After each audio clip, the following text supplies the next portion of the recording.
Now we're going to talk about cultural contributions of the Greeks. Let's move on here. They contributed a lot to Western civilization in terms of arts and sciences, and basically the Greeks tried to imitate their gods and honor them by doing that. So you can see kind of the, you can try and figure out which god you're most like in this image here, and try and figure out which god is which if you want. So the first thing we want to get into is into the religious practices. Each city-state worshipped its own gods, but there were a set of gods, a pantheon of gods that were all around in the Greek city-states. They all believed in Zeus and Athena and all of those things like that, but there were certain gods that were more important than others in different city-states. So Greek priests and priestesses served as oracles that communicated with the gods and could predict the future with prophecies.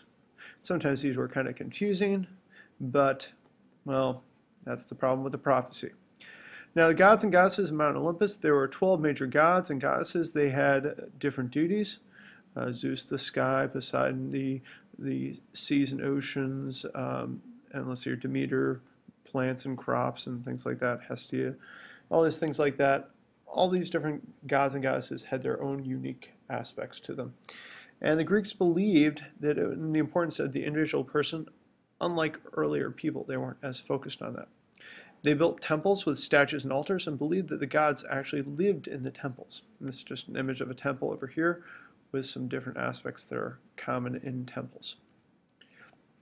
There were different kinds of festivals that were held to honor the gods.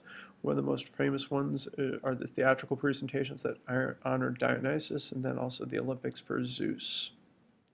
Now, the Olympic Games occurred once every 4 years. They were held in honor of Zeus at Olympia. That's where actually that big old ivory statue was, too. It was the most important event in Greece in terms of the sporting world.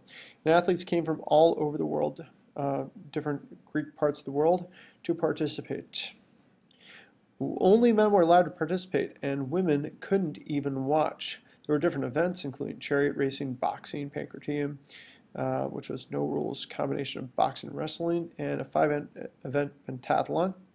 And if you look here, this here is an image of pancratium, and yes, they actually wrestled and did all this sort of stuff, and just about all of them were naked all the time, so it's kind of weird to think about, but yes, that's the way it was done. Maybe that's why women weren't allowed to watch, don't know. But Herodotus was the Greek who was considered the father of history. He dated things based according to the Olympic years. Now, the theater was another one. Theater started from a festival to honor the god Dionysus. And people started to, when they came up with theatrical presentations, there was mainly a chorus to start with, which was a group of singers which told a story.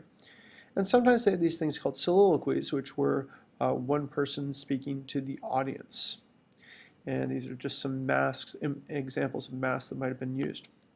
Chorus became less important over time, and soliloquies became more important, and then we end up with plays, basically, as we see them today. Aeschylus was a Greek poet, and he started adding more and more characters and really created the first play. One type of play was a tragedy, and that was about suffering and dealt with people and the gods and events that happened in the past, things like Antigone, Trojan women, stuff like that. Really sad, depressing stuff for the most part.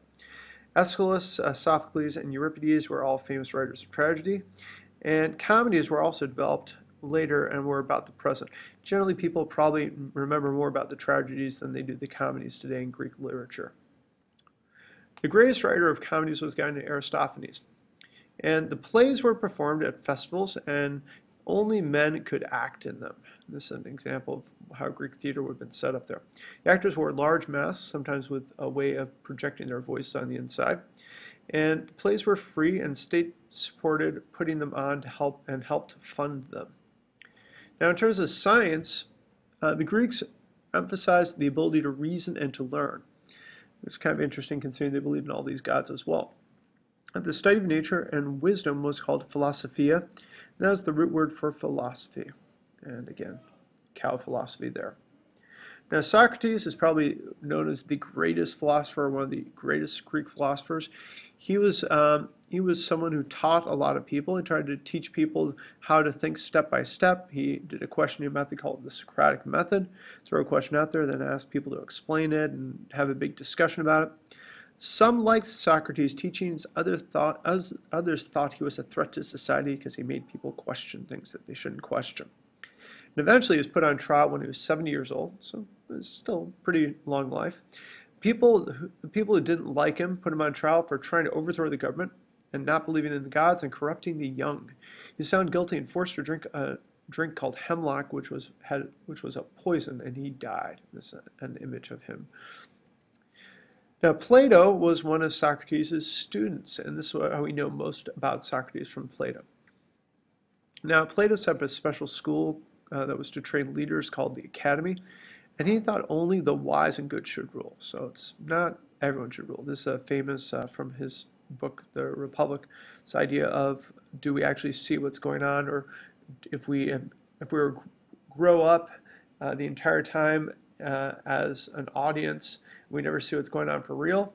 The idea is this is the audience, over here is a fire, and then in between there's a puppet show going on, so you're really just seeing the shadows of the puppet show, and you're not allowed to turn around, and so therefore you don't actually see what's going on. And eventually, if you become sort of enlightened, you eventually ascend to the sunlight, and then it's really hard to see and understand what's going on, but just a thought experiment there.